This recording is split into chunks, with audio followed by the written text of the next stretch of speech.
It is now 6:30, and I want to thank all the candidates for the town council board that are here tonight. We've never done this before. I'm Gales Ferry, the president of the district.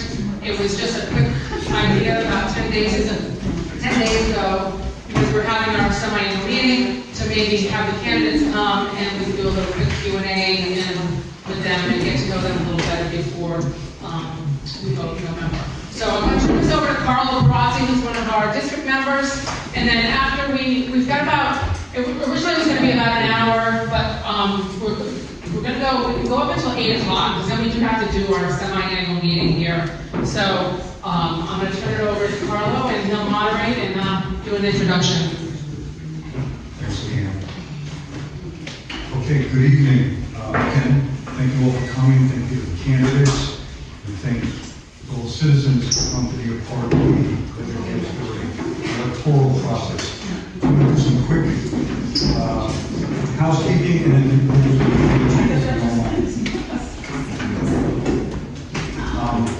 fire exits right there in front, right through there. Restrooms, for anybody who doesn't know, are right on the right. Please mute your phones if possible. If you can, for whatever personal reasons. We have only approximately 90 minutes, so we ask those that are asking questions be brief and direct. For those answering candidates, we ask you to make every attempt to keep your responses direct, on point, each of 3 minutes. I will have a timer. This is not like public meetings, but we'll go from there. We just want to cover as much as we can tonight. There will be another session like this for those that can't participate on the 23rd, same time, same place, a little bit more time. Everybody will have more time to expand on their questions and their answers. Open to the public as well. It won't be just this for people. We'll put it out broadcast. Okay, wonderful. Okay, and then finally, for both sides of the aisle, we ask that this meeting and discussion conform to the definition of civil discourse. Civil discourse, process of engaging in public dialogue, debate about important issues in a way that are respectful, constructive, and aim to increase mutual understanding and find common ground. Emphasizes listening, reasoning, and treating the others with dignity, even if there is a disagreement, to foster collaboration in a healthy society. So that's, I think, something we can all agree on. So we're going to start with 3 questions that we passed out to the candidates ahead of time. After that, we'll turn to the audience for their Q&A. So before we begin, this is an audio system we just got yesterday. So I'd like to ask the candidates to share this one mic. I'll do the audience, and then but introduce yourselves if you don't mind. So Ty Lamb from Ledyard, one-time residents. I did travel the world a lot, but now back in town helping out the family. So running for town council, was on the BOE. So. I'm April Burdell. A lot of people know me as the crazy balloon lady. I've done balloons in the town for many years. I also, during COVID, did April Needs Joe, and so masks for everybody. I've served the first 2 years on the council and running to Michigan Bend.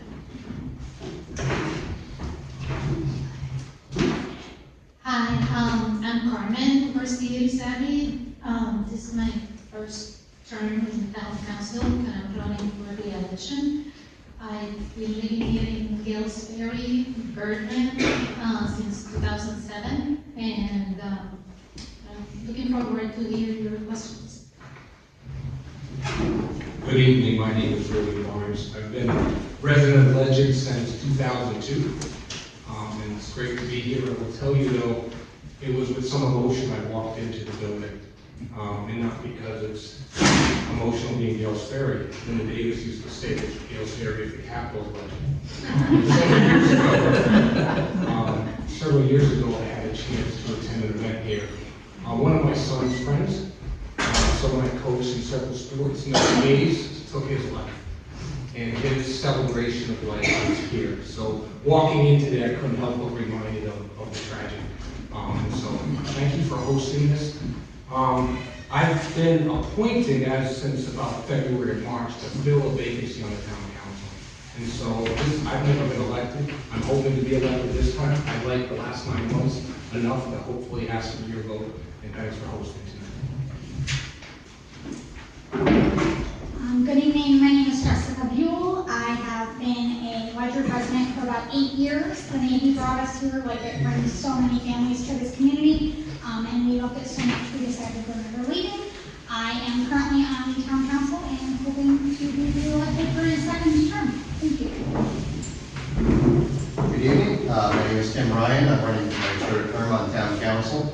I moved to Ledyard in 2019, but I've been in the area for about 22 years. I spent about 12 years in New London, served on the Planning and Zoning Commission in New London for quite a bit of time as their vice chairman. Came to Ledyard, actually served on Planning and Zoning for a short period until I was appointed for my first term as town council. I'm happy to see everybody here tonight. I hope we get a chance to answer your questions outside of the 3 that have been given to us. And other than that, if you have any questions specifically or would like to contact me directly, my information is on the town website, but I can also be found on social media at Tim Ryan Ledyard. Thank you. My name is Joanne Kelly, and I'm running for my 4th term on the Ledyard Board of Education. I'm running as a write-in candidate because after 3 terms, my party decided not to nominate me this go-round. And I'd love an opportunity to talk about that in a little bit more detail at some point. But for right now, a little bit about me. I've lived in town for 45 years. Moved here because I heard it had a great school district, educated my 3 children and now 3 grandchildren in Ledyard Public Schools. And I'm also a local realtor for 30 years. And I believe that a quality school system is not only vital to our students' futures, but also to the values and the prosperity of the community, and I'd love to be re-elected for a 4th term to continue that work. I am Brandon Graber. I grew up in West Stonington and graduated from Wheeler. Did a little tour around, and I moved back here about 25 years ago. I had 5 children, and the Ledyard school system were very good to me. After they left, I decided to run for the Board of Ed because I saw things that as a parent, they change how they behave when they're on this board. But as a citizen, we act differently, and I want to get rid of those biases. Thank you. Hi, my name is Kate Greco. I'm running for town council. My husband, Chase Storch, running for Board of Education. I would love to be here tonight as well, but he was home with our 3 young sons. We are running for.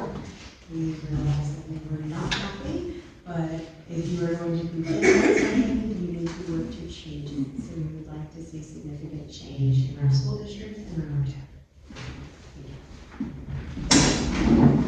Hi, my name is Adrian Parad. I am running for town council. I am actually your newest town councilor, as I was appointed just in August, so I'm learning the lay of the land. I really appreciate Councilor Barnes for helping me out. He's my neighbor. I am a mom of 3. I am a Navy veteran. I am a physician. I am a medical director for a corporate, big, huge insurance company, so I have interesting takes on that. And one of my goals for going to town council is to try to improve the health and well-being of our whole community through preventative measures and the social determinants of health. Good evening, everybody, and thank you for hosting us tonight. My name is Gary McKeon. I've been in town since like 86 or so. I first was introduced to Ledyard in 1978 when I became a cop for 11 years. And after that, I went to work for the Mashantucket Pequot Fire Department. I was fire chief up there for 7 years. In between that, my wife and I started Joshua's Limousine Service, which is right on Route 214, which has grown to a international conglomerate, which is really cool. We named it after my son when he was cute. Now he's just a pain, but he is one of the owners along with my daughter-in-law. The reason why I work for council is because every dollar, every tax dollar has to be spent efficiently as a business owner. You never invest in something unless you ultimately know the return on investment. and that goes for a road, that goes for our kids in school. We have 5 kids, my wife and I have 5 kids together. 4 of them went to the Ledyard school system. I probably put about 13 grandchildren through the Ledyard school system, and there's a ton of them still in there. So when somebody says that I don't care about schools, they are 100% wrong. Good evening, folks. My name is James Thompson. I'm currently running for my first term for town council. Relatively new to Ledyard, but this town has completely embraced me and my wife. We currently live in Ledyard proper. I work at the New London Homeless Hospitality Center as a housing coordinator for the homeless and unsheltered. Before that, I was a public school teacher back in Florida, and I currently sit on the Ledyard Wetlands and Waterways Commission. Thank you all for oh, there it is. Thank you all for organizing, and thank you all for joining us this evening. Coming down on the Zeus. Thank you. My name is Steve Unger. I got to Connecticut via the Navy. I'm a retired mess chief after 24 and a half years. I was going to do 30, but turned out when we started looking where we wanted to retire, I thought it was going to be up in Maine because I lived up there. We fell in love with Ledyard because, believe it or not, I'm a Jersey boy, and there are towns that are nice in Jersey too, regardless of what you hear. And again, I was into sports. I also coached rec wrestling for quite a few years. COVID hit, and then of course that changed everything. I love Ledyard, and I might get emotional again. I hate to talk about it, but 14 years ago this February, my house burned to the ground. And people on both, there's no Democrats and Republicans in this room. They all came to help me, and I never forgot that. That's how part of the reason I got into doing, paying the community back. The other part was my grandson was into the food service at the high school, and he came up to me and said, "Grandpa, we're going to get rid of this beautiful food service program at the high school. Can you talk about it?" Because that's my background. I said, "Sure." "When is it?" He says, 1 hour from now. So, thank God I know the subject. I went there, and for some reason they were afraid to tell me to shut up because it's supposed to be a 3-minute limit, but I talked for 10 minutes and finally realized that somebody was looking at their watch. And I said, if I don't like the results, I will be back. And of course, I came back, went on the Board of Ed, spent 5 years there. Didn't make it last time, but honestly, it's probably good to get a little break in between every once in a while, regroup. I just retired permanently from my 3rd career. I ran a supermarket for 12.5 years called Shaw's. It was in Waterford for a while. And I worked as a procurement manager for the military. I love the military, I love the Navy, I love my sailors.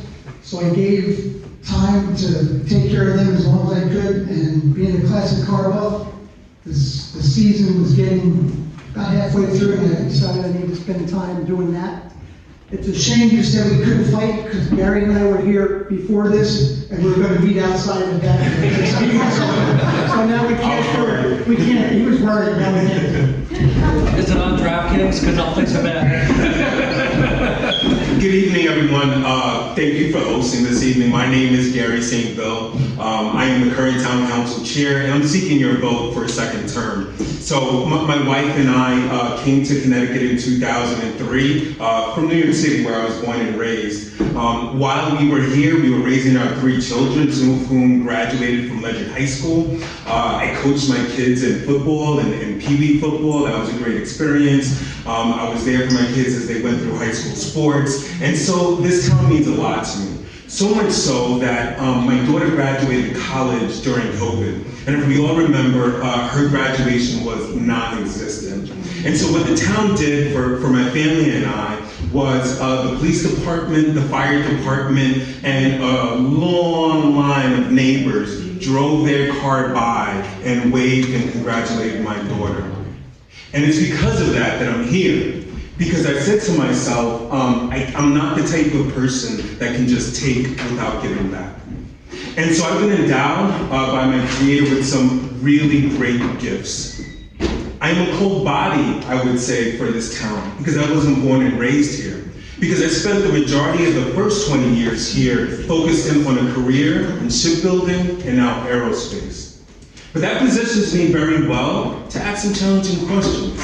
And as Mr. Munger and I were talking, civil discourse is what brings the town the greatest value. The ability to work together, the ability to agree, to disagree, the ability to be able to respect one another's decisions and opinions, but yet work together to develop a product for this town of Ledyard is what's going to have us continue to be the great town that made me fall in love with it starting back in 2003. Thank you. Wow, that's tough to find. You're amazing. Speaking of difference, my name is Jen Regan, and I have been in Gales Ferry for 9 years now. I'm seeking your vote for Board of Education. I am currently serving on the board. I am the DEI chair, and very near and dear to my heart. I believe in equality for all, and literally all. And I think I was questioning whether or not I was going to run again this term, if I'm being completely honest. When I was vetted by the DTC, I was very upfront and honest. I'm not a political person. I'm not versed well enough in town politics, the state politics. I was very unsure of myself. And I also said, if you're looking for someone to represent a political party, I'm not your girl, because I will just stick up for what's right. And I have a lot of great ideas. I have 3 children. My oldest is 31. My youngest is 13, turning 14. He seems to think he knows everything now. He is at Ledyard High in the VOAG program. And I've served on all of the PTOs, and now I don't get to do that anymore. I was the player agent for the Ledyard Little League. And speaking of the conversation, I couldn't help but they were talking about the pride flag, and I know Mr. Munger and I did have a chance to talk during that meeting, and I feel like a lot of people are misunderstood, and it's not necessarily what you're saying, it's how you're saying it, right? We all have a strong belief in something. And I feel like everyone, whether you're a Democrat or you're a Republican, you just want to do the right thing. And some of us have really strong opinions than others, but I really feel like on the Board of Ed, we're not talking and looking like we are, strong Republicans or strong Democrats. We work really differently on the Board of Ed. All of us are truly there for the right thing, and that's to take care of the kids and make sure that they have all of the resources that they need, that they can go to school and not feel less than, or, I'm looking out for the kid that just got here, with their parents, and this is the 8th state that they're in, and, we have this amazing program to bring them into, another separate family. Those are the kinds of things that are important.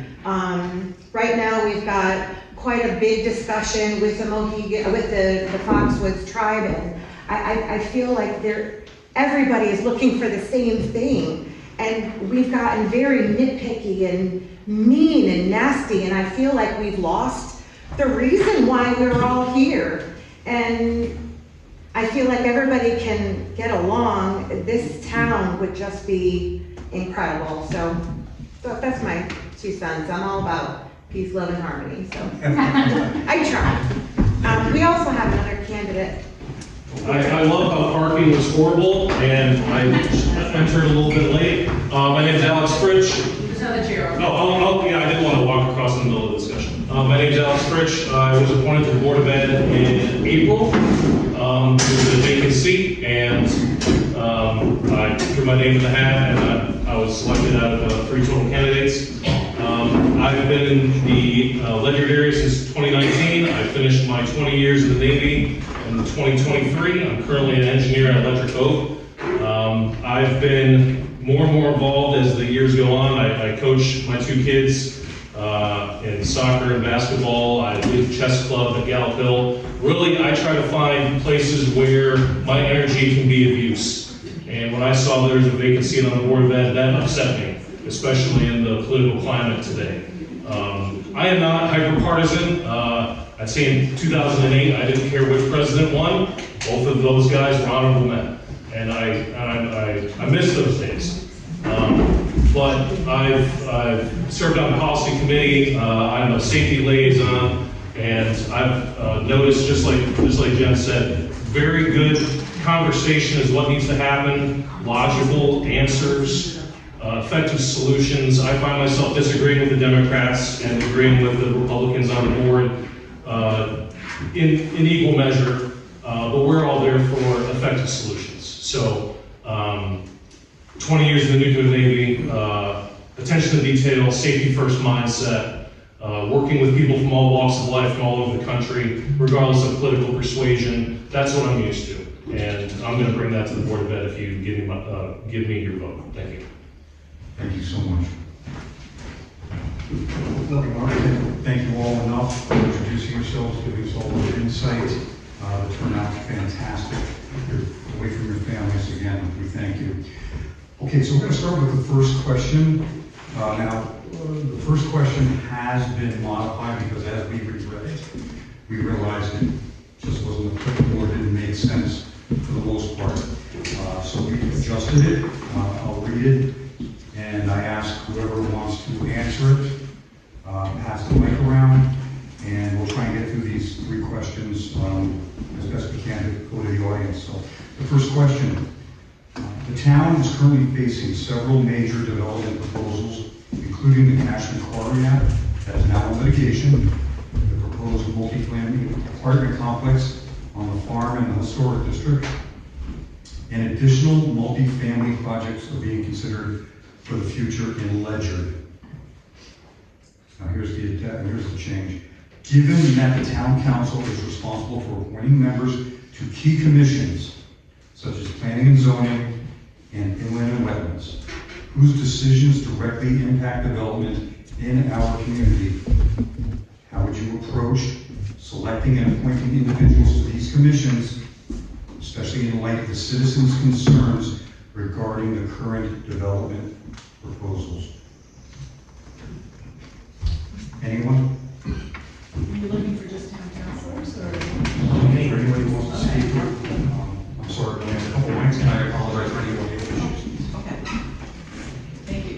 I didn't somehow see the questions for tonight, but I'd like to take that anyway because, as many of the people in this room probably know, I have been advocating at both planning and zoning meetings, at town council meetings, at wetlands meetings, at economic development commission meetings, for people to take notice of the potential impact on our school district by all of this, what seems to me very unreasonable, high-density multifamily housing that is threatening to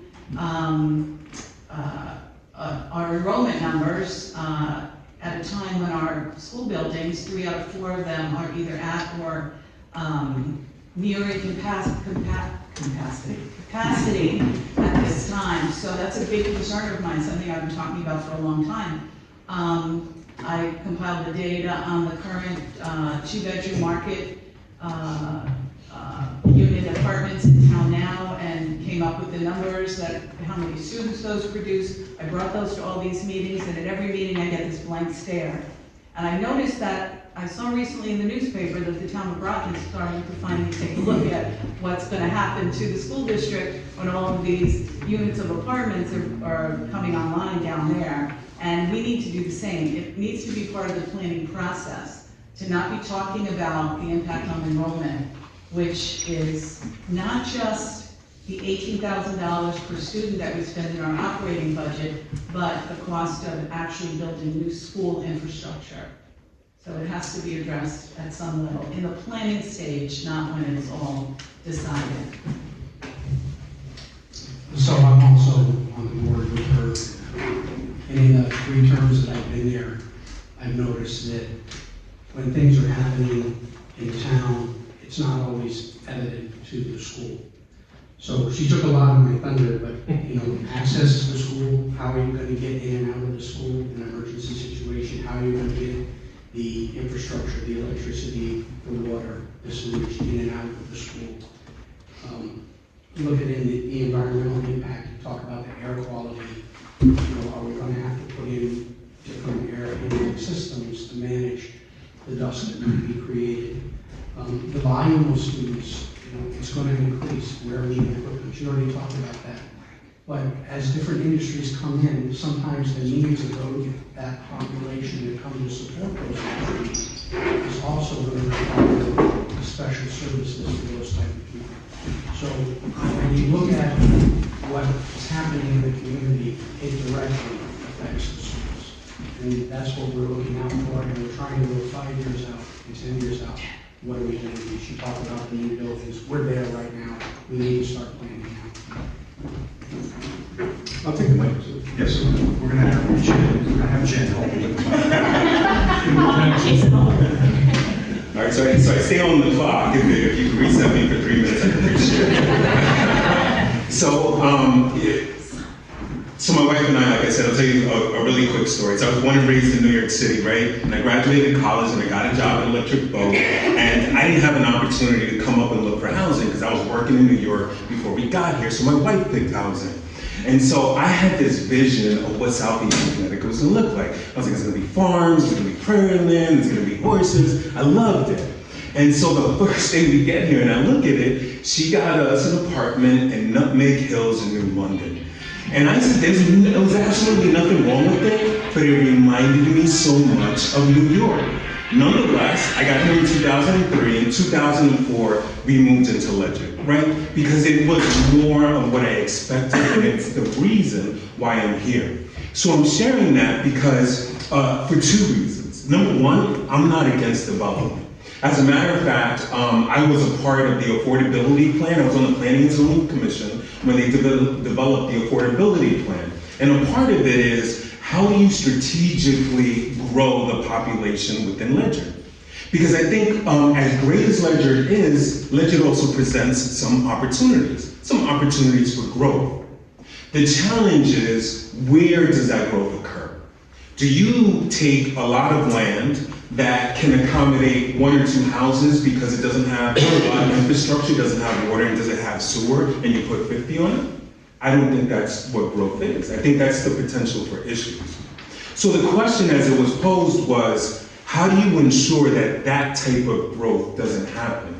Well, one way you could do it on a town council is through the individuals that you select to be on your various boards, right? So I was on the Inland and Wetlands and Watercourse Commission, and I was on the Planning and Zoning Commission. Why did that make sense? Well, I have a degree from RPI, which is one of the top engineering schools in the Northeast, and it's in civil engineering. And as a matter of fact, I moonlighted while I was an engineer at EB, doing site plans and doing development plans for Tim May, who is also, in governance in Montville. So for me, it is a passion of mine, and it was something that I was quizzed upon before I was first given the role. I think sometimes what can end up happening is that when we know each other really well, we jump to conclusions and we assume. Mr. Munger and I were talking about trust but verify. Regardless if I know you or you or you, if you come to me and you say, I want to go on planning and zoning, awesome, Mary. Why are you qualified? Gary, you know me. No, I'm sorry. Why are you qualified? And that is the challenge that we as a town council face, is to take everything that we think we know, put it off to the side, and begin to challenge one another. Trust the person is coming with positive intentions and is qualified, but verify that by looking at their credentials. Thank you.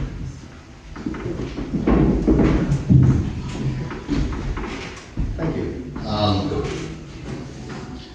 So as was made clear in the beginning of the question, town council itself doesn't weigh in on land use decisions for a very good reason, right? Planning and zoning and land use is a quasi-legislative function. It's independent for a very good reason. The only thing town council does is appoint members to commissions, as what was said, and we also view 824 referrals, which is the sale or procurement of land. When it comes to appointing members, As a former P&Z member myself, both here and in New London, I understand the demands that are placed on these commission members. And what I would do is continue to do my due diligence that I always do with any commission appointment, right? Which is making sure that the person that you're considering brings either personal or professional experience to that role that's relevant, right? Because ultimately what we want is somebody in that position that understands or has the competency to perform in that role, just like any other job or volunteer position. But in that same vein, what I would want to make sure of any of those members is that they uphold the virtues of our established plan of conservation and development, which is regularly updated, right?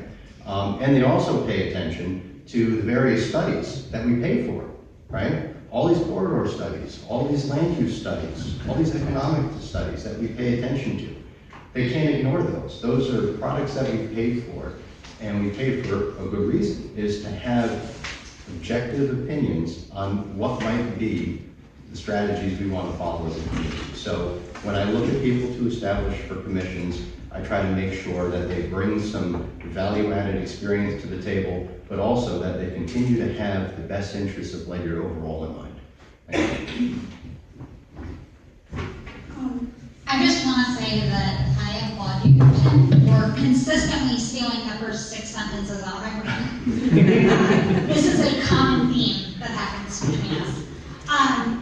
I also, continuing with that, I agree, we want to look at qualifications, we want to look at background, we want to look at history. And I know right now, as my role on the town council, I am the chair of the administration committee. And the administration committee is the first step for applicants before moving forward.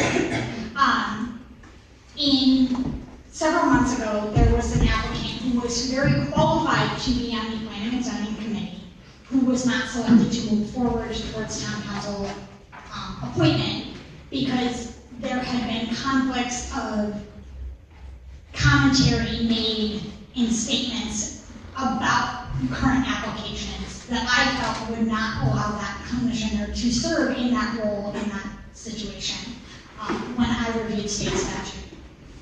And so that was something that was important to me to know, is that recognizing that we all have strong opinions, but we need to make sure that when we are appointing members, we are not appointing members who are coming with pre-established conflicts, especially when we are moving towards, as the council has just contentiously passed an ethics ordinance, and making sure that we are not appointing any commissioners that have any conflicts that are known or broadcasted in any other situations. So that's my personal opinion on that. Thank you. Thanks, Jess. Just a couple points I want to share. One is, if economic development meant lower taxes, New York City ought to have the lowest in the world.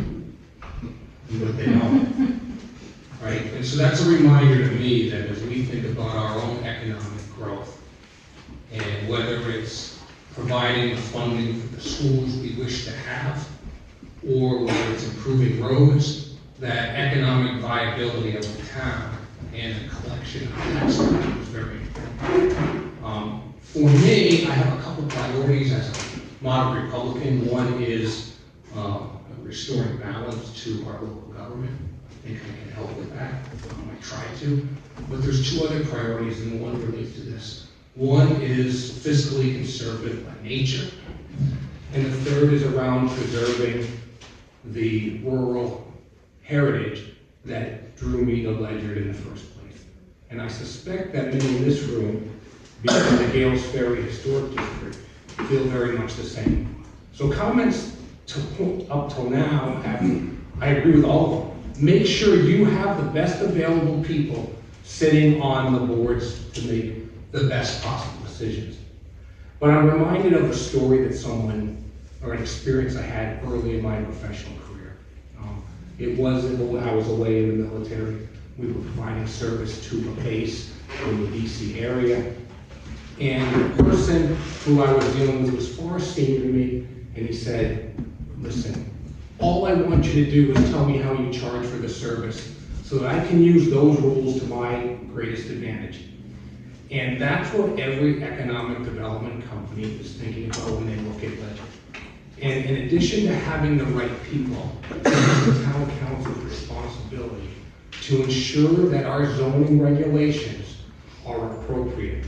They are, by the nature of just written down, opportunities for loopholes. Right? And Mr. Treaster's in the back of the room. He has shared with me some thoughts. The history of Ledger is one where planning and zoning have been one organization. They've been separated. I believe, and I agree with Mr. Treaster in that, the accuracy of our zoning regulations to uphold the character of the community we want could have never been more important than it is today. It'll probably be even more important in years to come, but it's very important now. And in my last 30 seconds, I would just tell you that among the things the town council needs to make sure is we are investing appropriately with the professional services of people who help make sure that the very regulations we have in place are accurate. If we don't, we're going to find out they're inaccurate when someone makes a valid application that must be approved, and we look at it later and say, my gosh, I don't think we should have had that in this town. Thank you. Can I ask the speaker to restate their name before they start talking? That would be helpful. Yes, I'm Thank sorry. you. I'm Carmen, University studying. A lot of what my fellow counselors and candidates have said, I agree with it. I used to serve in the administration committee, and every time an application comes to us, usually the application of the candidate gets attached to the agenda. One of the things I click on it, and I look at their application, and I look at what they brag about why they want to serve. We've had candidates that you can see that they're very passionate, but don't have any of the knowledge, and that's a big flag, because to be in the Planning and Zoning Commission, you need at least have some experience or learn something. Another thing is that there have been times that we only see the application, and I ask Roxanne, like, can you go back and ask this person for their resume so we can see what is their experience and what they have been doing. But that being said, I think our town, we have to get into a point that we can do sustainable development, and we can also keep our open spaces and enjoy the nature. I love hiking, I love the open spaces, and environmentally friendly is my thing. The food waste program, it's my baby. And one of the things that we have to think about is like, not all development can be commercial, and not all development has to be residential. Why is that? So when the budget review committee was looking at the budget process, they looked at a study from Eastline regarding residential development. So basically what the study said was that even if you increase your ground lease with residential development, the amount of money that the town has to invest, it's more than what you're going to get in taxes from that property. And that's why it's so important also to have businesses, because it helps meet that difference in income that the residential places bring. The reason for that is because the town has to give services like trash and schools, etc., etc. So, thank you. I'm April Brunel, and there's many parts to it, and I love this question, because you can't look at it from only one perspective. On the one perspective, you can look at it and you're saying, you want to make sure, like everybody said, I agree with everything that's been set up here. You have to make sure that people their applications are coming in and they're appropriate for those selections spots. I'm also on the administration committee, so I'm always looking at their resume, their comments, and sometimes you get letters of recommendation that follow up with them. Other people will write in or show up at the meetings and vouch for them, and that means a lot too. But that's part of it. The other part is to, like has been mentioned, we want to make sure that Ledyard stays Ledyard. That's why we all love to stay here. That's all we want to live here. But at the same token, we want our children to stay. We want our children to grow up here and have their children and keep the community growing. And for that, we do have to look at the housing, because there is a housing crisis right now throughout the whole country. Housing is very hard to find. I'm a realtor, and I'm constantly getting phone calls with people. Like, I had one house that was for rent, and I kid you not, I had 300 applications for that one house for rent. And my phone was ringing off the hook because it was in a reasonably priced rental. So my heart goes to these families that are buying and fighting for these homes, and they're just not available. So unfortunately, we do need more housing. That's why it's popping up everywhere, Mystic, Groton, Stonington, Norwich. But it is going to happen here in Ledyard too, because Ledyard is a wonderful place to live. People know they want to come live here. But again, as has been said, we have to balance that out so that we're not overtaxing our sewers, we're not overtaxing our schools, we're not overtaxing our services for everybody. So it takes a lot of planning. That's why we have planning and zoning. We have to make sure people are there who understand the whole picture and can help this town grow, but at the same time, not stunting its growth. And another portion to look at is how easy it is for companies to make a business here in Ledyard. We've heard that it's pretty hard to start a business here in Ledyard, and I've started 2 here. I luckily didn't have that problem, but I've heard that it is a little tough. So hopefully we can work as a council, as everyone, to make it easier for businesses to come here and also help lessen the burden on our taxes. So Ty Lamb. So everyone's saying great comments here and stuff. One thing I want to add to it is, in a complex type of situation or problem solving, is not always the professionals and the people you pay to bring in information to you. And what April was saying earlier was the community. It's like, who is the heartbeat of this town? It's not a professional that lives outside somewhere that we got paid for and whose has been motivations. That's all good data, variables that come in.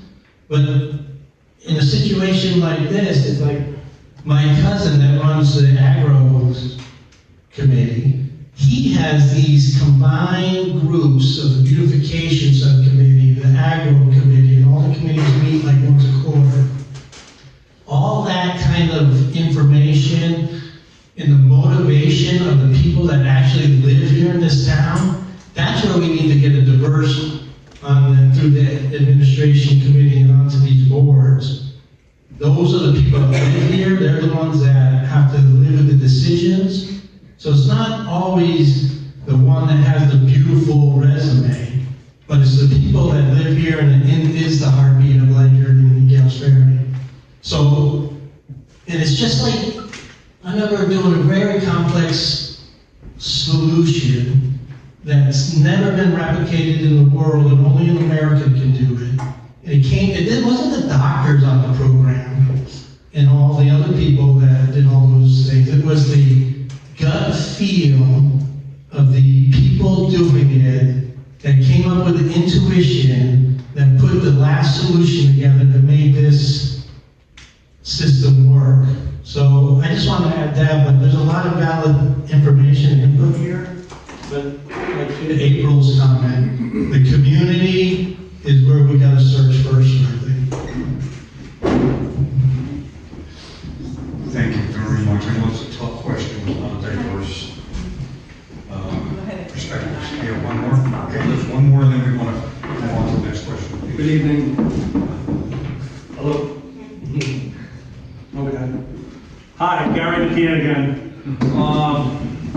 nobody wants it in their backyard, right? And doesn't matter what town you're in, doesn't matter where you live, doesn't matter if you live on a cul-de-sac or a main road. What's the plan for Ledyard? Do we have a 1, a 5, a 10, a 20-year plan for Ledyard for growth? What's sustainable, what's not? One of the things that we really have to be cautious about is Hartford's going back into session in January. They've got a short session up there, and they're gonna pass the housing bill. So what does that mean to Ledyard? Nobody knows. Nobody knows, but it's gonna be taken out of our hands. We have several different proposals that are active in the town right now. If the zoning regulations are not followed 100%, then we have the opportunity to negotiate with the organizations that are looking to put these in.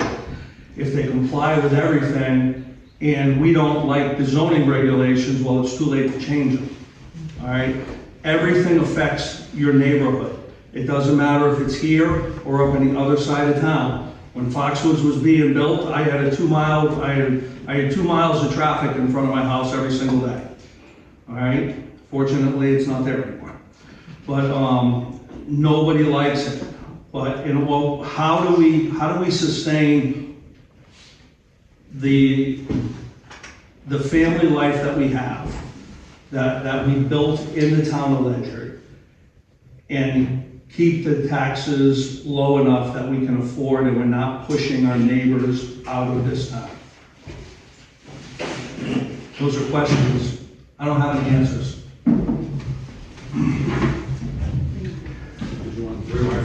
We're not changing the light. It's very directional. I think it's working. Yeah, really. It's kind of working. All right, so one more answer and then we're gonna move on. Everyone hear me? Yep. Hi, Katie Garner. Before my family moved to Connecticut, we lived in Malden, July. So naturally, we did not move here. It's very directional, sorry. We did not move here to live in a city. So that tells you where I stand on large developments. Now, when it comes to appointing people to commissions, I think if we look only at resumes, we will be excluding people who mean well, who are well-intended, and who are perfectly qualified to do the job. I know, because my boss's resume is very impressive, and she doesn't do anything all day. Her boss's resume is very impressive, and he can't save to a PDF. So, I think we need to factor in a lot more than just someone's resume, like their references, perhaps an assessment on how impartial they can be. Because we don't want people being appointed to commissions if they are not able to perform the duties of that job. We also need to do a lot better as a local government at making sure our entire town knows how it is run. When I moved here, I was very into moving and children, and then having another one. And at first, I didn't even know we had a mayor, right? That's not broadcasted everywhere. We did not know anything about local government. We didn't know about commissions. We didn't know that there were volunteer positions available. We didn't know. We found out by actively seeking, asking a lot of questions, being ignored by a lot of people when we asked those questions. And we realized there's a lot of, well, you know, these things are for people who are friends of other people. We don't stand for that. We think there needs to be a lot more awareness in the town when a position opens up. It shouldn't be something that you hear at a DTC meeting only, or an RTC meeting only. It needs to be broadcasted everywhere, so that we get a total applicant pool. The entire town needs to know when a seat is available, not just friends of friends. I think that would get us the best candidates. Thank you. Thank you very much. So I think what we're going to do, folks, is the 2 other questions that were given to you are still valid. And as I said, we're going to have another session in what, a week, 10 days or something, 23rd. Those questions were the thoughts on the Rule 12 corridor study, which kind of dovetails into what we just discussed. And then what are your thoughts on the BOE? So I'll give you some more time to gel on those. We felt that maybe it's best to go to audience for a more diverse type of question and answer session. I'm sure there's some stuff on the folks' minds that we're not going to cover here. So quickly, Jen, you'll handle the candidates, and anybody who wants to ask questions in the audience, I'll run over and hand you a mic, and let's spend the next 40 minutes in double jeopardy.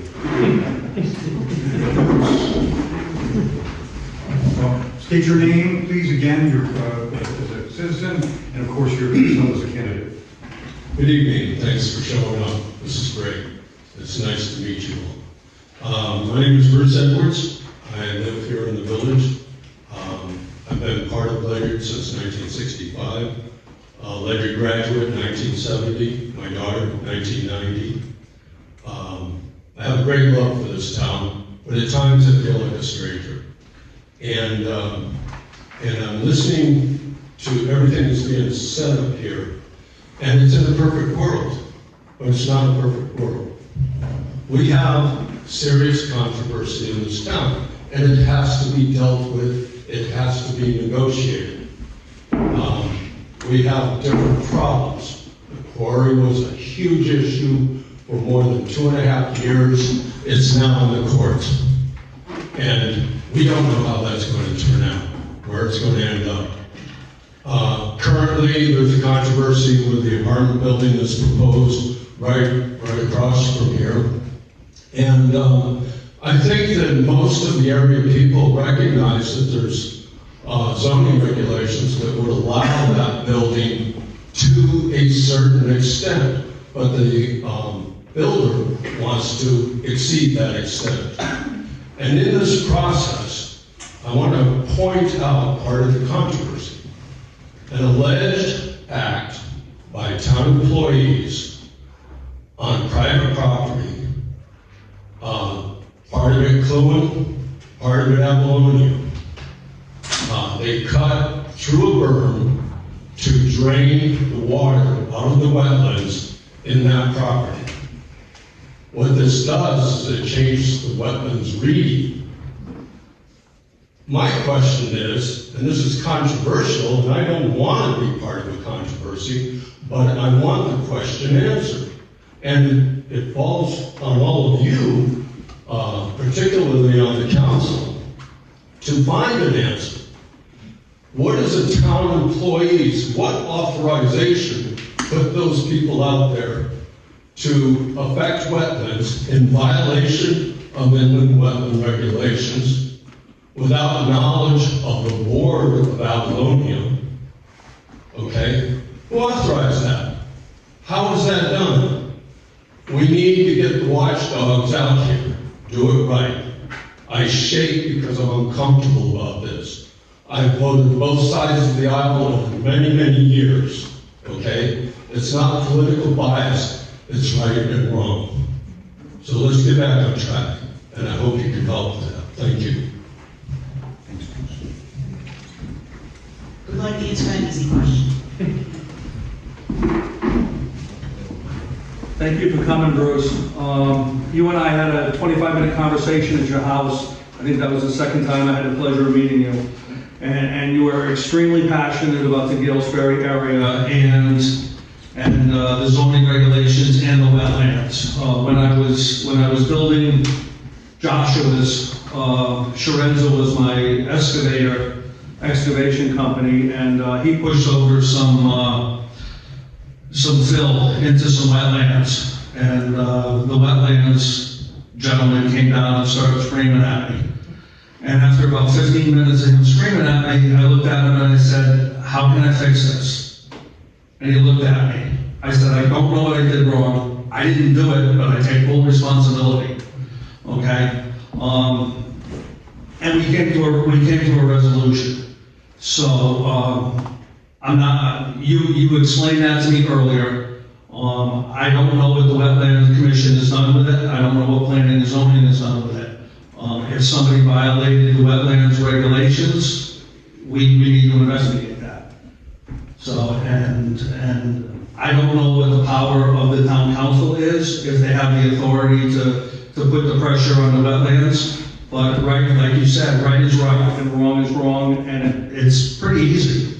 When everything's black and white, it's pretty easy. So, if I get elected, I will do what I can to get you an answer. Thank you. And it doesn't, and this goes for everybody, it doesn't matter what it is, I will get you an answer. You may not like the answer, but I won't lie to you, and I'll be very honest, and I'm very transparent. Because I'm way too busy to think of lies, because I'll always forget them.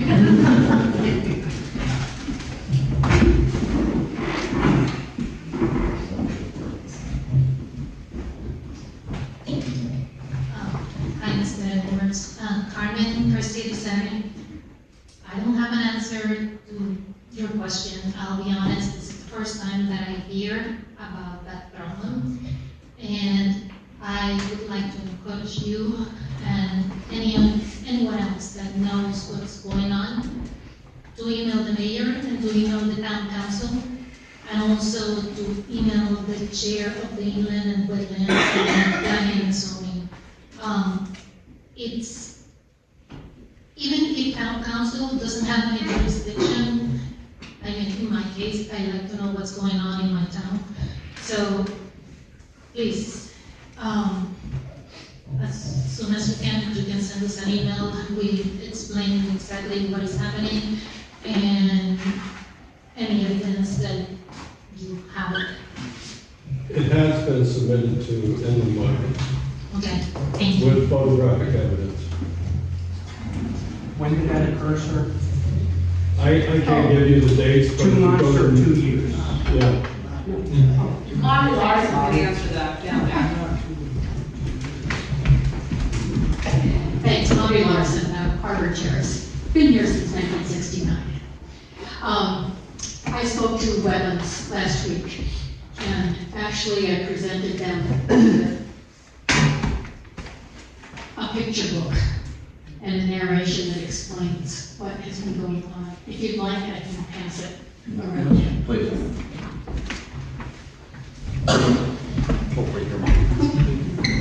Thank you very much.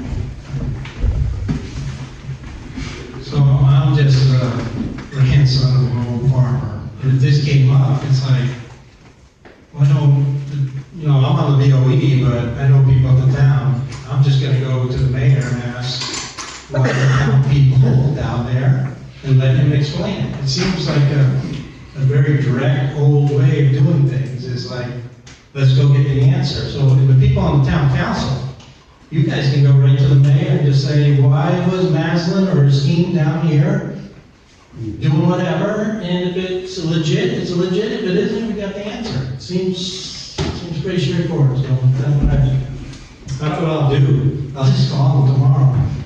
Bruce, if you know Gary, or you got his number, tell me when the incident happened and stuff, and we'll just get to the bottom line. Yeah, I'm a little worked up, and I don't need a mic, Bruce, you know. And I'm worked up because it's something that I'm passionate about, right? I'm gonna need a timer, you know. I sit on inland, I sat on inland wetlands and planning and zoning. I'm gonna do my political thing and start real broad and narrow in and answer your question, okay? I promise. So, like Mr. Treaster knows, it's regulations and it's requirements that guide what can be done and can't be done in the town. Education to all of us is critical for ensuring that our town consistently represents the character that I fell in love with, that really you were a part of creating, right? It's not just a planning and zoning document, right? There's a plan for conservation and development document. There's a plan for affordability document. There's a supporting study that feeds it. And comprehensively, they work together, and there's a board that's called the EDC, and they all feed and kind of work together to define the statutes, and the folks that sit on the Planning and Zoning Commission that enact these statutes, what can be done and what can't be done. And similarly, Inland and Wetlands has its own statutes as well. The opportunity for the town council is, we don't go like this. I'll be 100% honest, the Route 12 corridor study, I didn't realize it was concluded until you asked the question. Now, I'm fairly new to the role, right, since Naomi just left, and I'm still getting my feet underneath me. We just did the ethics meeting, super contentious, right? But I'm like, holy snap, we got a brief that it was going on, but I never knew it concluded. So I was with Roxanne this morning, like, can we get a brief? Right? So yeah, sure, I read the document, I perused it, but not with the diligence that's required to really understand and answer your questions and say, does this make sense for our town or not? So there's a disconnect there right now, in the sense that there's siloed activities that are going on, but we're not working like a team. And we need to fix that, and that's what I can help fix. To answer your question, my neighbor up the block, where I live on Thompson Street in the Highlands, we have a valve that's being ripped out, and we're gonna have to tear up the road.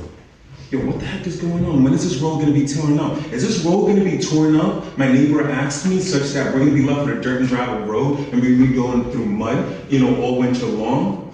I asked Nazareth this morning, just like Ted said. I got an answer today. So similarly, once I'm gonna be made aware, I'm just gonna ask a question, because trust but verify. I trust that whoever went out there was well-intentioned.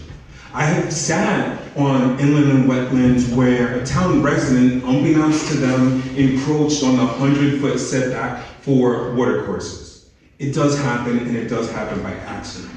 It's a little bit different if you're a town employee or a town representative. It's your job to know what's allowed and what's not allowed.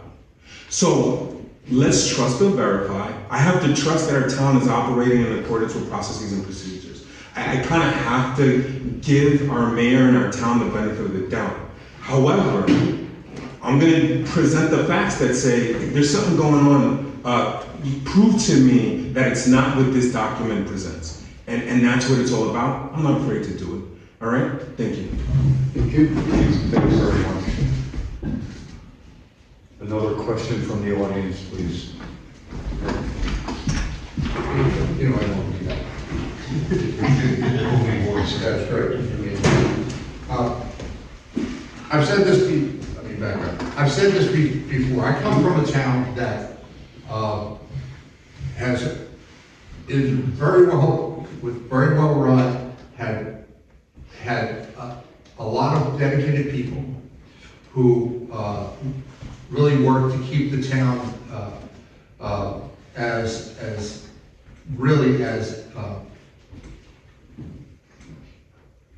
I can't think of the right word, but it's the town that people wanted to live in, wherever we came from. It was that town. It was that way because of the schools and also because of the government. And the government was similar processes, obviously. Each town has to do basically the same things, but one of the key elements that made the town, I think, different, and this goes to some of what you were saying, and that is, yes, there's processes and there are regulations that we have to follow, but we always took the position that it was people first. Yeah, and you made the comment, somebody could do something by accident, that people might not be educated on. But on the other side of that is something that you also mentioned, and that is the silo effect. I can't tell you how many times in the few years I've lived here, where I've heard someone say, that's not mine, that's theirs. That's not my responsibility. I have nothing to do with that. And if you receive the question and you know what it's about, then you can take a stand, at least ask another question, point a person in favor. And if you don't like something that somebody says, you can at least say, I don't like that, and let me tell you why. Right? Now, I've been accused of doing that over the last couple of years, of saying the thing, and I say that because we moved here because we wanted to be here. I found a number of people who share a lot of the same values I have.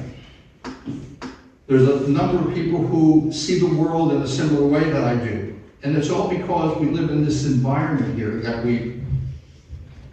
we've chose to make ours. And I think I think that we need to look at things as a group. And that doesn't mean I have to huddle. That means that we need to talk about the things, whatever the things are. Whether it be about, the quarry, whether it be about, the ethics commission. That's a good thing to talk about. But there's a lot of things that we need to talk about, openly, and we need to be able to do that in a way that gets us to the next step, to the next year, to the next place we want to be.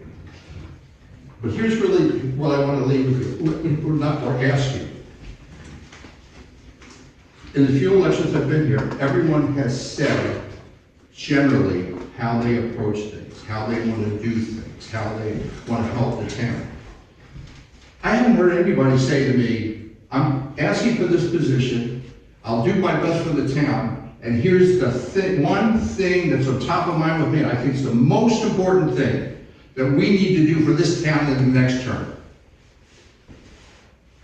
I may not like what you say, and other people may.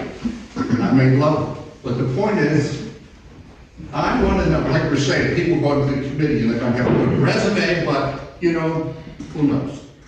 Well, it's the same thing with you guys. You want this job, you're volunteering, I appreciate that. But tell me what is really on your mind. Because I've seen too much, you got me on the time?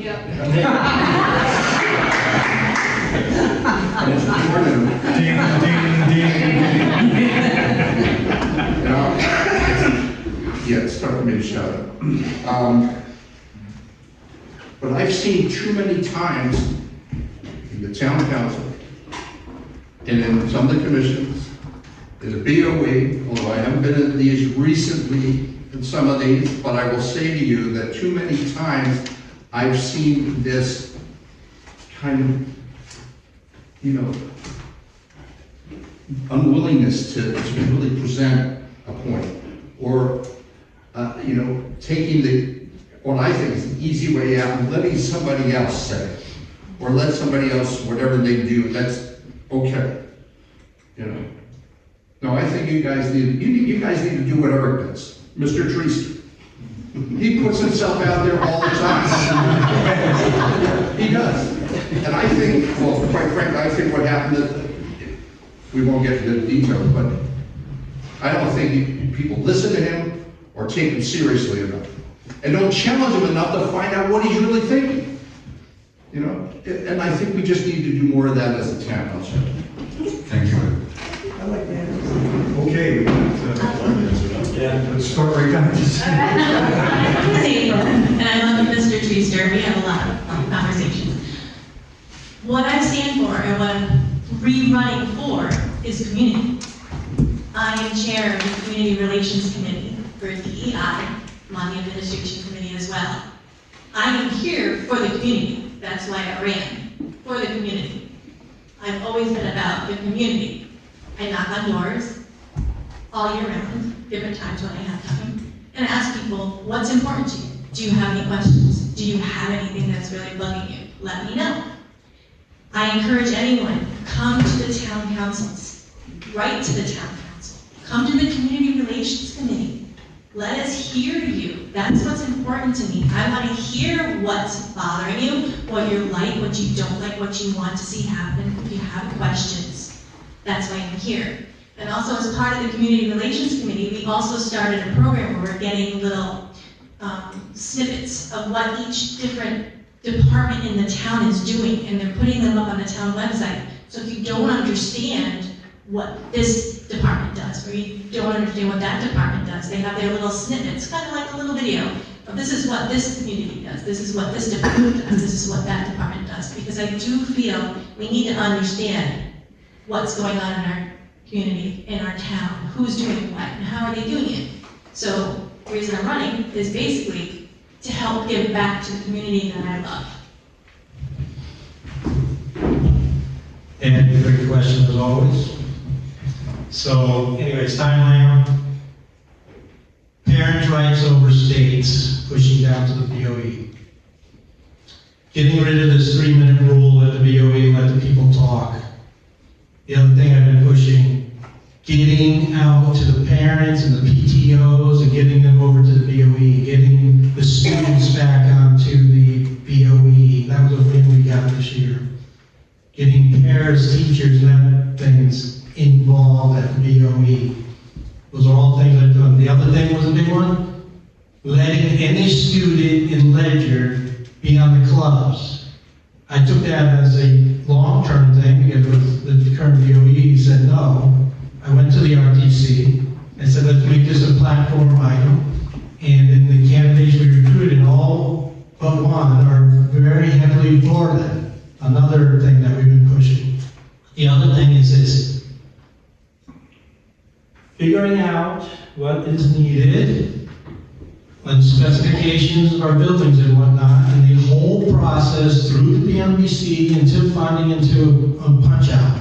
That process is flawed. Everyone says it's flawed, but no one wants to do it. I've been pushing the town council to make an ad hoc committee to do the whole end-to-end process. And I've asked every town councilor that's currently on there is to make this ad hoc committee happen. Because we waste money, millions of dollars. They're worried about 10K here and 10K there. This is thousands and hundred thousands of dollars on the whole process. Can you repeat what the ad hoc was for, please? It would be an ad hoc committee to do an end-to-end process of how we define our need to punching out the contract at the end of all these major buildings, like the roofing projects and the solar projects and all that. Delay after delay, money after money is being thrown away.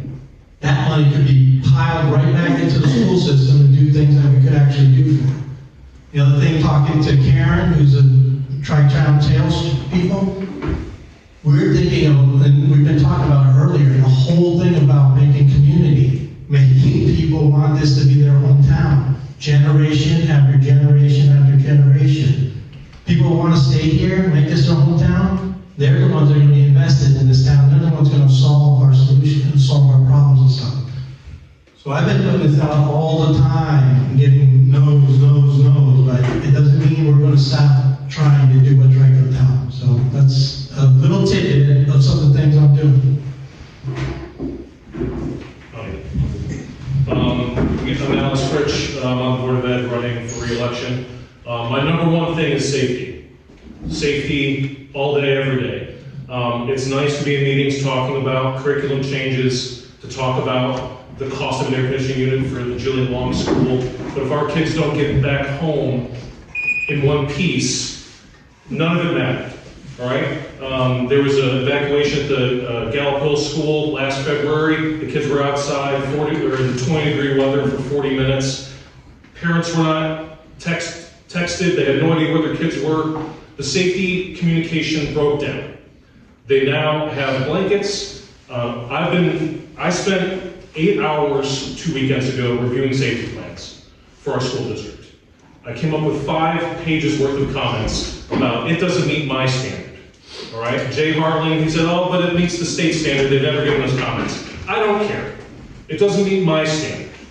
All right, every single state law should be followed when it comes to our kids' safety. Every school should have a safety committee that is attended by a police officer, an EMS. I went to a safety meeting last month. There was no police officer there. I promise I will push our municipal government, our police department, our fire department to show up when they're supposed to.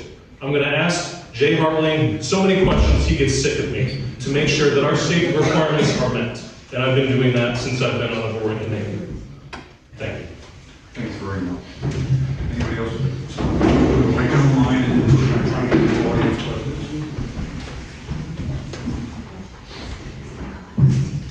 So first of all, thank you for a great question. So my number one priority for the coming term, if I'm elected, is it's a priority for me, and I tried to do it the last 9 months, and that's to promote balance on the town council.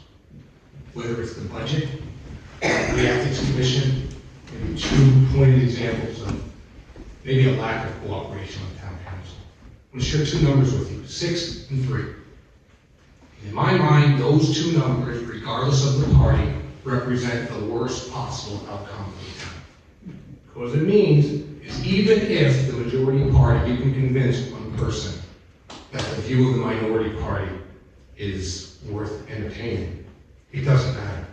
It didn't matter with the budget, and it's likely to not matter with the Ethics Commission. On that, I'll just share with one thing. Code of Ethics is an absolute requirement you should have. I do have some concerns with the readiness of the commission, and I'll just leave it at that. You can watch the tape from the meeting. But it wasn't a great meeting. Right? I think we got to an outcome, but I don't think it was one that allowed collaboration. We are sitting very close to the Fireside Restaurant, and so we will consider this some distance of a fireside chat. And as a community, we need more of those and less drama in the town council. And regardless of the party, I said this during the budget, what is your political party? Mine's Ledger, right? Well, I'm in Gales Ferry. And I mentioned earlier at the start, Linda Davis would say, the town is Ledger and the capital is Gales Ferry. I'm feeling privileged to be here. And I thank you for your time, but I think the most important thing we can have, and this really rests in your hands, although you can't define it yourself, is establish a town council with as close to an even representation as possible. That will enforce collaboration in a way, and I don't care whether it's Republican or Democrat. 6-3 is the worst number we could have, and I hope we see 5-4. And in it, again, my name is William Barnes, I hope you consider making it.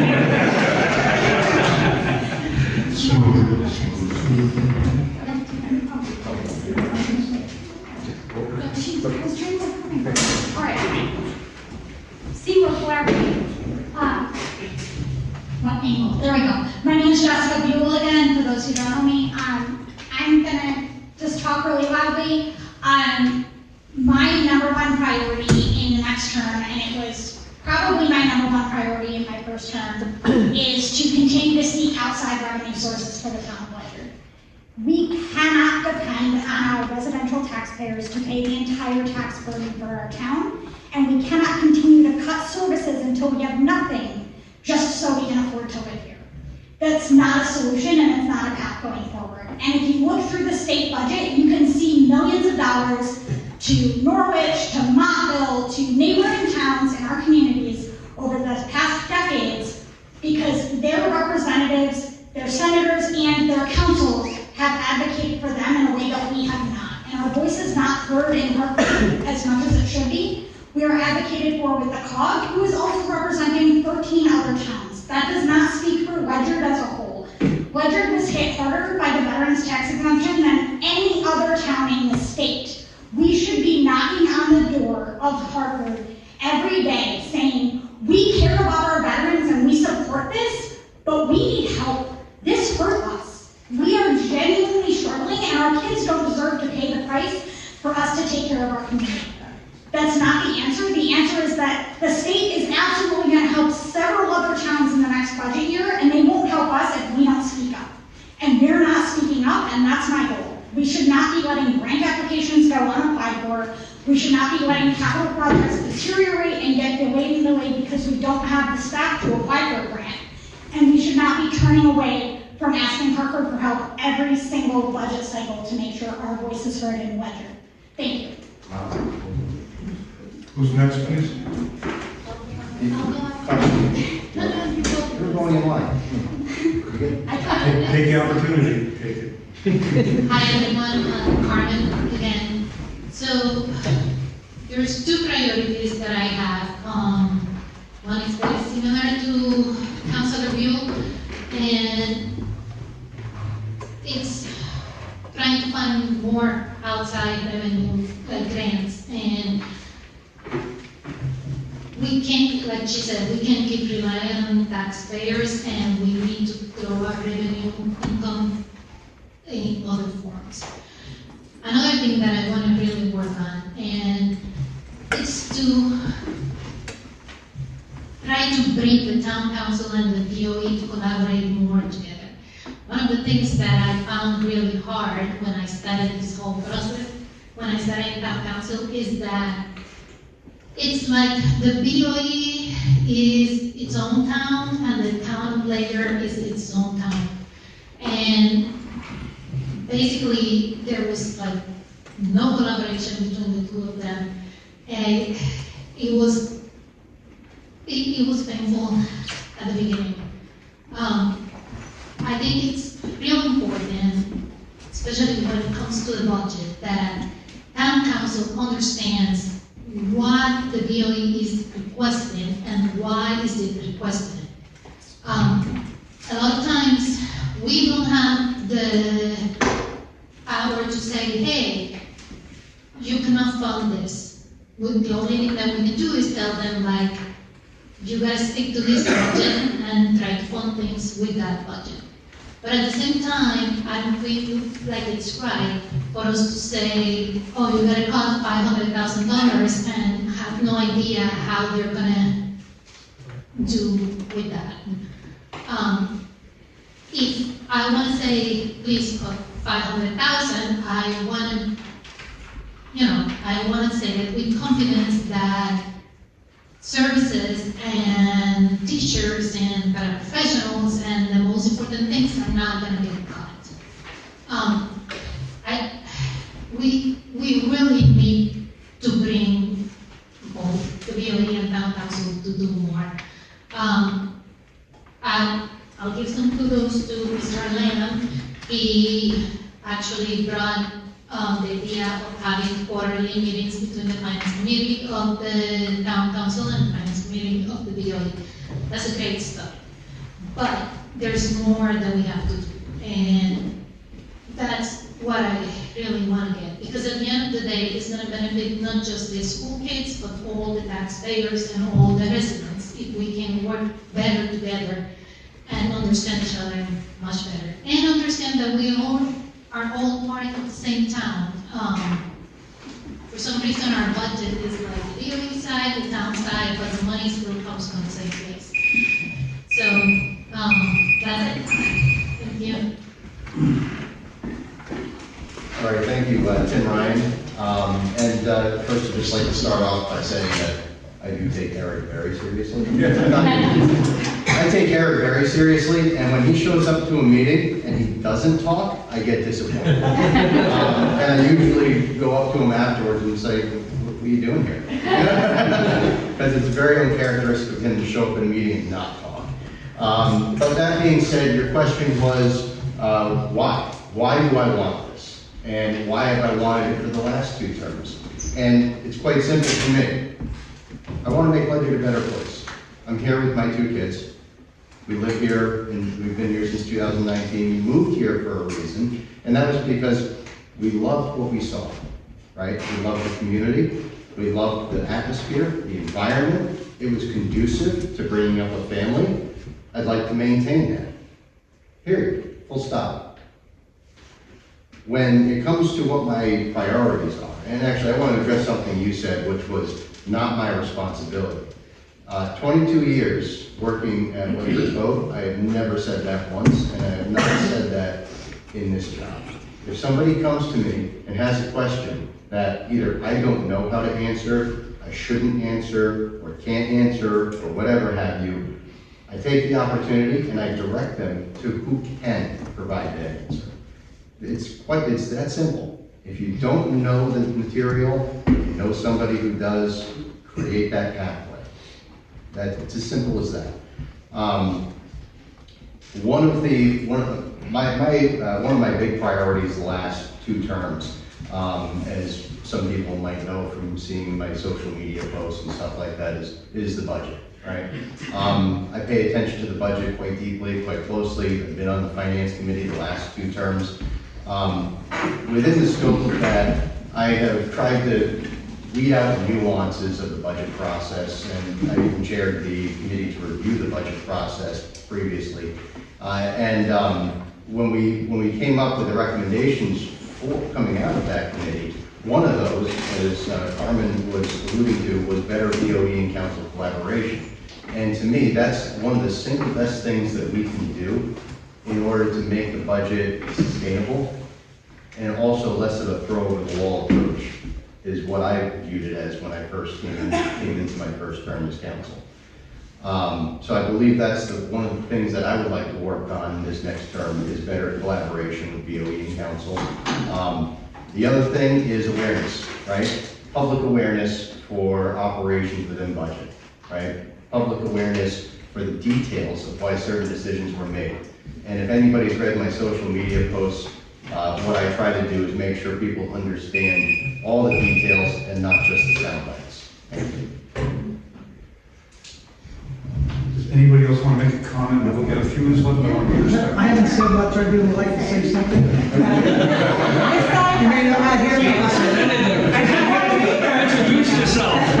Who are you again? I want to make a circle on this time. It's about 5:04. I know, so, I know we have to do it, let me just cut in for a second. I know we have some Gales Ferry District members here, and I know we have our semi-annual meeting. I know you've got the Secretary's report, the Treasurer's report, read it, and we can go through it real quick. There'll be a quick rundown through the old business and new business. I know there's not a lot, so if you want to go a little bit, if you want them to stay a little bit longer, I'm okay, as long as you guys don't mind hanging till maybe 9 o'clock.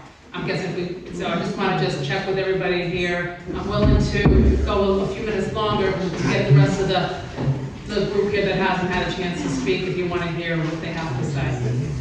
Are we good with that? Yes, no? Sure. I know. Are you guys good? Do you want to answer a few more? 5 minutes over? No, I just, I'm made it aware that at 8 o'clock I got operations. Well, that's fine, if you have, just to give, I know there's a few here that haven't had a chance and we're getting close, so that's all. We just go down the road for any comments and then we'll call it. We want to hear it. All right, great. Thank you. Is this thing on? Yes. Okay. Yep. So, I just want to address 2 points. I hear a lot of talk about bipartisanship and the danger of partisanship. And I want to explain that's exactly why I'm not on the nomination by the Ledger DTC, was because I was told by my party, very disappointingly, that I was only expected to vote for Democratic members of the BOE for leadership positions. And when I failed to do that, I was told that that was the reason I was not being nominated for my 4th term. So just to get that out of the way. Because I believe very much in bipartisanship. The BOE operates as a highly, proudly, nonpartisan or bipartisan, whatever the proper term is, collaborative group. And we work very successfully in that way. The other thing I want to talk about is the BOE budget, and I brought a little visual aid here. So this short little blue line right here is the Ledger Board of Education budget. We are the lowest funded district in Eastern Connecticut, and we are number 155 out of 165 statewide. So we, every year, over many months, put together a thoughtful, deliberative budget that meets what our urgent needs are to continue to provide our kids with the education that they deserve, and that we're legally and morally responsible to provide, regardless of their needs profile. So every year we go into the budget process at the town council with, how much are we going to cut? So this is after we've come to the council with a very thoughtful, deliberative budget where we've basically trimmed everywhere we can think of to trim while still providing basic services and interventions and supports for the students that need that. Failing to make those investments in those early assessments and interventions to our students who are struggling, who have obstacles to learning, such as learning disabilities, social emotional issues, is not savings. And when we cut those, all we do is we extend the cost for those services throughout the life of the student's education. So the fiscally responsible way is to make the investments into those early assessments and targeted interventions and mental health services for our kids so that we can remove those obstacles and then we can eliminate the biggest driver of our costs, which is special education, which we have no control of and which just goes up year after year after year because of the systemic and long-term neglect that we have done in properly funding those services. So I could go into a lot more detail. I've got a handout, I've got my contact information on there. I'd love, this thing's off, I think, but I'd love to talk more about that. It's my why. So I'm gonna go real quick. Randy Graber. My focus that I really look at is metering and budget raises. I try to make the raises palatable each year and not have these big step functions. Examples are the intervention program. They wanted it instituted in 1 year. It was about $700,000-ish. They said we have to do that incrementally over 3 years. We can't do that kind of a raise. Another one was substitute teachers, their pay. We did from $100 an hour up to $25. They said, okay. A day, not an hour. A day, thank you. I'll do it. I'm gonna be a thumb. Rather than wait 7 years to give them another step function, let's go 5 each year. And if we have a bad year, we cannot do it that year, but we keep increasing it so that we're competitive and they have a living wage. Another one is the late buses that we're looking at. We haven't gotten there yet, but that would be something that could be incrementally brought into the fold. I did work at Millstone. I retired from there. I'm a physicist. I now work for the state of Connecticut in environmental type activities, and I've been on emergency planning for both of those. So, as Alex pointed out, that is near and dear to my heart on how we execute these plans. So that's another thing that I'm on. When it comes to my ideas, I tend to listen to understand. I don't listen to respond. I have too many people that have their initiative. I want to understand what you say. When I came on board in 2020, there was 150 people online asking questions. Now we're lucky if we get one. We need your input, we need your help, we need your ideas. We can't do this on our own. Communication between town council and board of ed, it's already been mentioned. It has to happen. I work on a 3-legged stool, the students, the teachers, and the communities. If any one of those aren't represented in my decisions, you're going to fall over and get hurt. And then the final thing is I have 3 A's that I look for. I acknowledge differences. I provide access so that they can have opportunities to succeed, the students. And then I'm an allyship to make sure that they have a safe environment to move forward in any direction that they feel is safe and happy towards their environment. That's it. Running for town council. Transparency. It is my number one goal. Like I said, didn't know much. Until this year, I was an unaffiliated voter. So I met with both the DTC and RTC. And the actions of our DTC made it very obvious which party I aligned with. Now, what actions do I mean? Simple little things, right? So you go on social media. That's a massive source of misinformation from both sides, right, at every level. It's really, really unimpressive how much you see on social media that's not factual. So tiny little things in posts by the DTC. Such as something as simple as, we need to raise your taxes because of our growing student population. Let's fact check it. Has our student population grown in the past 4 years, or has it declined? Data's right on the state website. I took a look. It's not growing. I also saw a lot of things from our counselors and DCC members, like, it's only $5 a month. Yeah, it's only $5 a month when it's somebody else's money. When it's yours and it matters and it's the decision between paying your electricity bill and paying your tax bill, it's not only $5 a month. That is not inclusive, that is elitist, and that is unacceptable. We need to be aware of every dollar that we spend and be efficient of it, right? So we pushed STEM this year. I worked in ed tech, finance, tech, early childhood education. I work a lot of jobs. You can launch STEM throughout an entire district without spending any money, especially at the elementary school level. So we made a large investment in STEM this year, and what did my children get out of it? They got 1 hour a week of STEM curriculum, and they love it, and it's fantastic. But that's a joke. We could have done that for nothing, and to not look into that is appalling. All right, so transparency, making sure that people understand where their money is going, that's my first priority. And then my second is to be efficient with their money, because it's not just my money that I'm spending, it's yours. And that is why my husband is running for Board of Education, because we know that we need to force the Board of Education and the Town Council to work together, how best to do it, put them in the same bed. Thank you.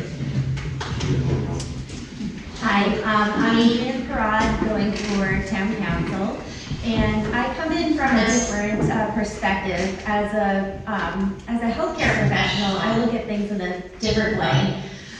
So I'm not going to be into the nitty-gritty about a lot of the planning and zoning things. I'm going to trust my colleagues that have a lot of background in that. But what I do bring to the table is my history as the lead president. And I see all of the grant requests coming through, and they're requesting things that should be covered in the school budget. Simple things like replacing a wrestling mat should not come through as a special margin of excellence request. Maps for the 4th grade teachers to hang in their room should not be a special margin of excellence request. That's why I got into this initially, but then when I sat through all of the budget talks, I kept hearing a recurring theme that healthcare spending is going up and there's nothing we can do about it. That's what I kept hearing. But there is something we can do about it. So if anybody came to the town council meeting on September 10th, you saw a presentation from Dr. Fine. We should be investing in our community. The only way to get more out of your community is to keep them healthy, well, and taken care of. We need to care about each other. It's just really depressing to hear that people are at each other's throats. We should be coming together, working together, and none of this partisan stuff. Let's all work together. I want to see a community effort with this one, and I can use your help. Thank you.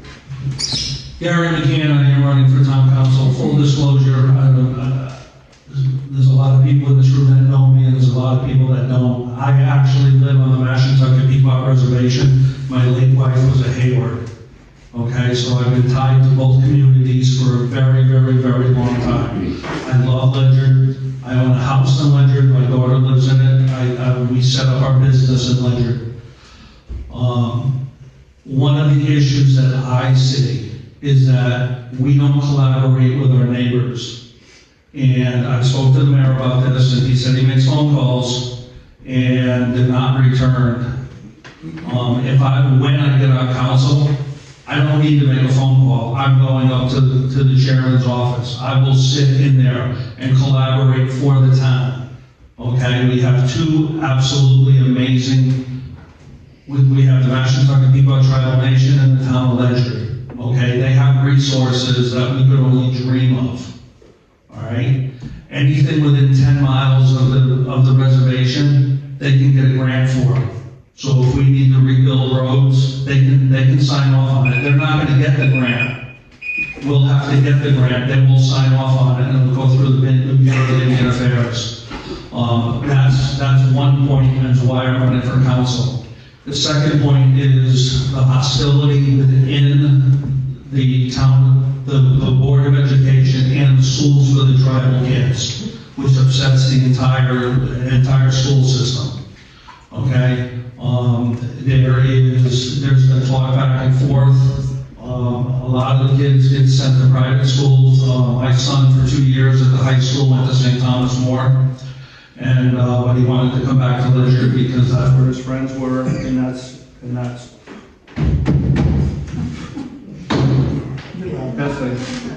that's where he wanted to graduate from. So those are the two key points. I think we have the opportunity to collaborate. We don't have to collaborate on the big things. Let's sit together and have a cup of coffee and find out how we can help one another. With the current, what do I want to say? We don't talk. We talk to each other. Nobody listens. We don't have communication. We need to develop that. I like Gary. I've only met him for a few minutes.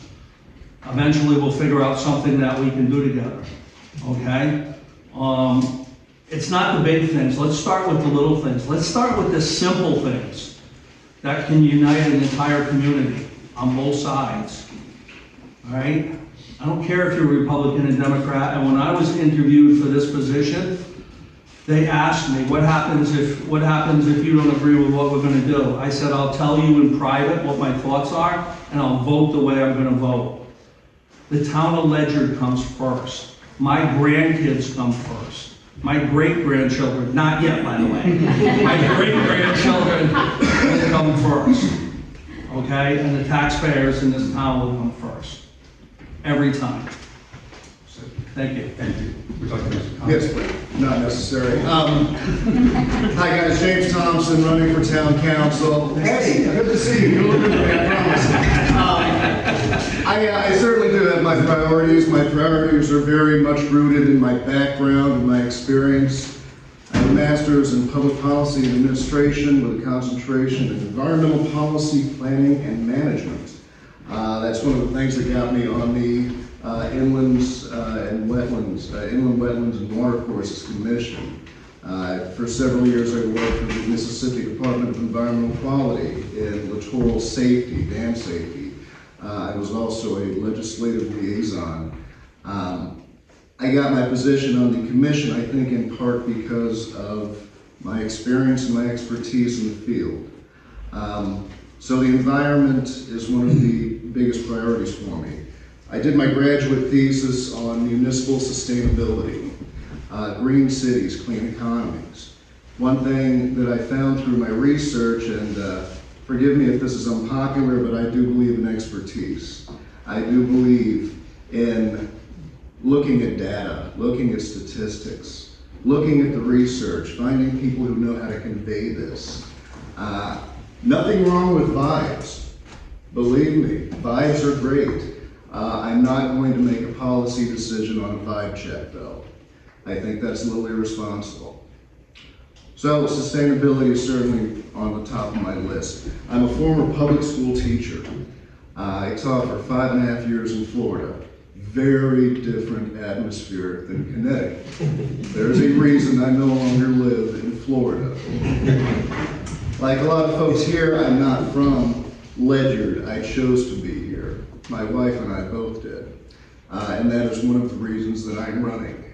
Because I love the place. It's a fantastic place full of fantastic people. I want to see what's best for it. I want to see it move forward. I'm not saying we're on the wrong track by any means, but just because you want to see something get fixed doesn't mean you don't like it. If you got a hole in the roof of your house, you're going to fix it. Doesn't mean you hate the house. Finally, believe it or not, I started out my professional career as an actor. I know, hilarious. I was a New York actor for many years. I taught theater back in public school. Arts and culture is incredibly important to me. Ledyard has a lot to offer as far as arts and culture. That's one of the reasons I love the farmer's market. I love the fairs. I love seeing how people of this town can put forward the best of themselves. But at the very end of the day, it is not my priorities that matter. It is the priority of the folks out there. It is what matters most to them. Now, I'm going to go back to saying I'm a fan of data and research and expertise. When the Board of Education vote came through, I believe it was 13.7% of the voting population turned up. Correct me if I'm wrong, I'm ballparking here. 13.7% of the population said, I really care about this. Perhaps, if more folks were educated, we'd have a bigger turnout. Thank you so much for having me. It's been a pleasure. Thank you. I don't need a mic either. I talk soft normally, but I'll voice my opinion. First, I want to thank everybody for you're giving more of your time now too to let us speak, because this end of the table got a little forgotten. Steve Munder. I agree with the gentleman at the end. Being in the Navy, safety is always number one. When you're aboard a ship or in a submarine, if you do something wrong, you may not be back home. So safety is very important. when I first went for the Board of Ed the first time, people said, why are you running for the Board of Ed? Everybody's gonna hate you, because you're gonna vote one way one time and one way another time, and you're gonna upset everybody. I said, well, if they don't like me now, they're not gonna like me anyway, so it didn't matter. I have to, Joanne Kelly can verify this. We were on the board, I was on it for 5 years. Almost, until COVID hit, I think almost 100% of the votes were unanimous. Because, again, we disagree on a lot of things, but we all would sit down, we go over it. And the reason I ran for the Board of Ed, besides my grandson, was not because I didn't want to be political. I didn't want to be on the town council. We have to be voted in, but once we're in, the color red, blue, and now independent doesn't matter to me.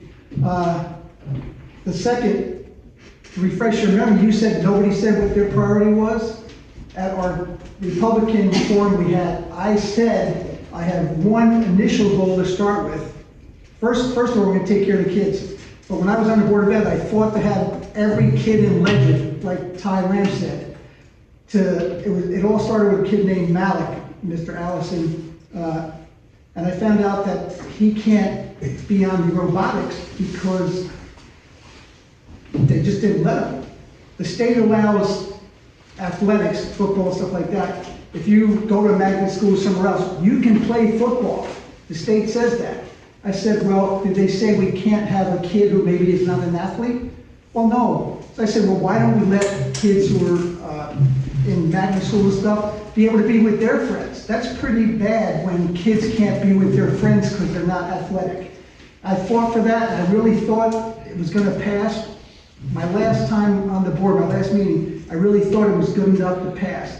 I found out later it didn't. I said, well, I will be back because that's my priority then, and that is my #1 priority. Every kid in Ledger will be treated the same.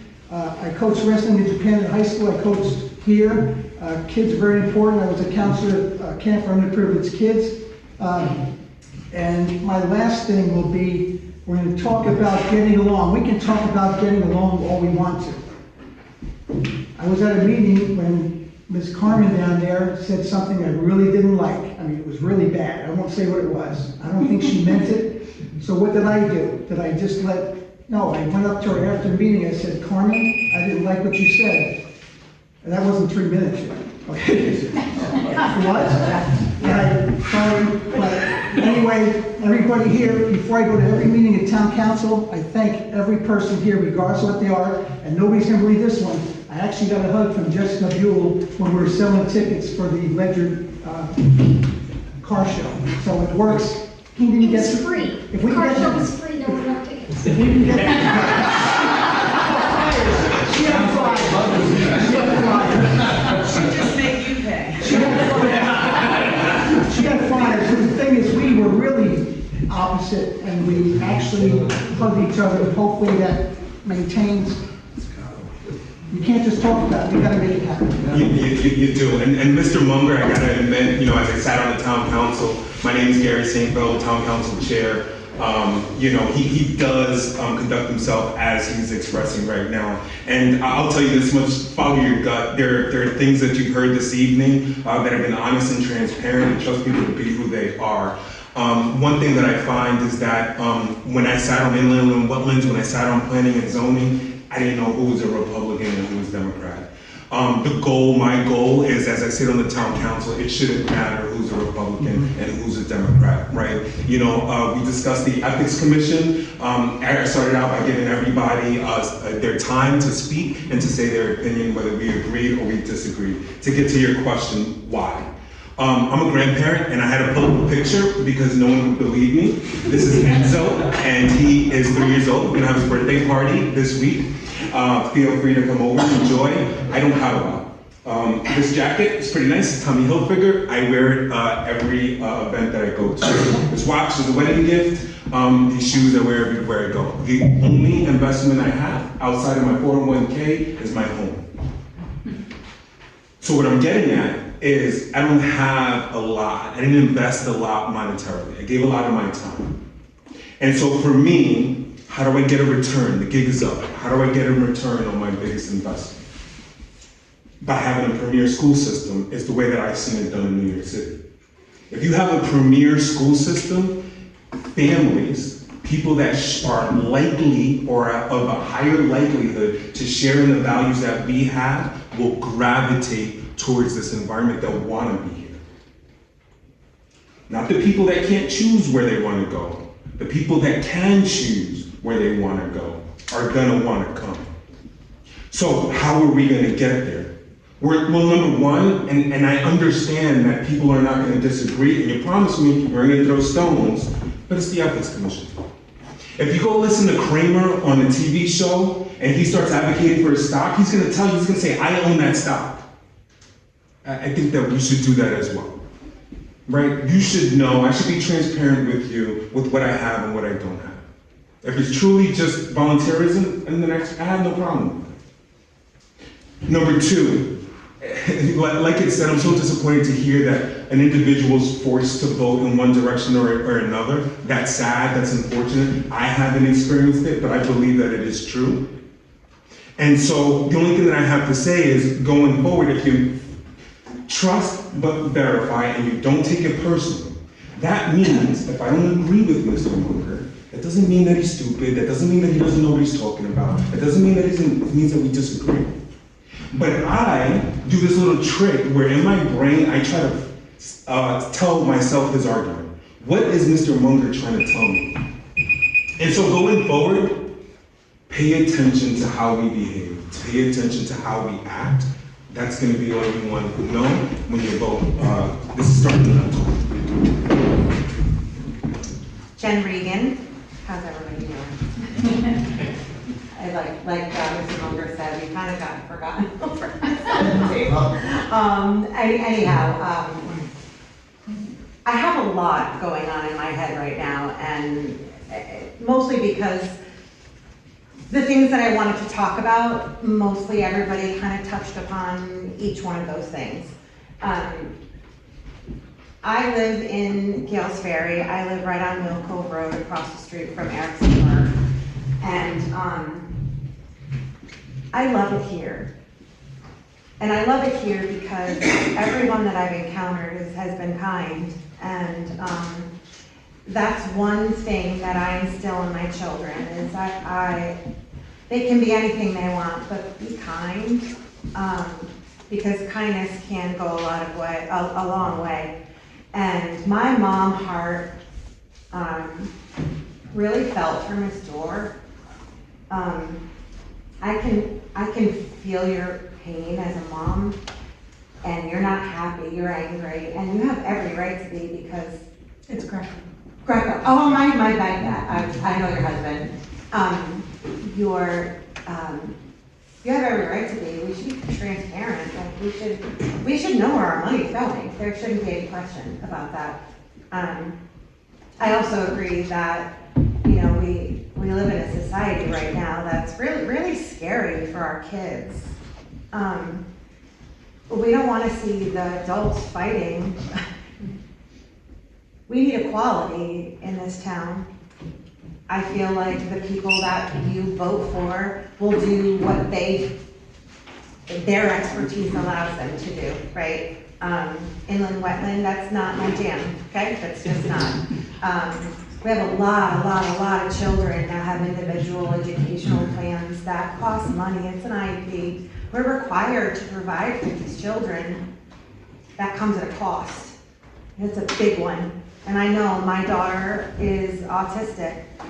She's 21 years old, and we are still paying for her to go to school out of district. That's a lot of money. But that doesn't mean that she's not rightfully not allowed, but she should be able to have the same opportunities as everybody else. I just want my children and everybody else's children to have the same opportunities as everyone else. And we're divided as a country right now. I don't feel like, I feel like we can rise above that with everyone and really create an environment that our children will be proud of growing up. Thank you, everyone, for coming tonight. We will be doing this again on October 23rd. It's a Thursday, 6:30 p.m. We'll be just candidates only, whoever can make it, great. We'd love to do it again, and we'll have it open. I'll put a Facebook page out on the county group and email out that I have, and let the residents know that we open to Gales Ferry and let the residents that want to come and talk to you and meet you for another opportunity. So I hate to kick you out of here, but we have a meeting we have to take care of.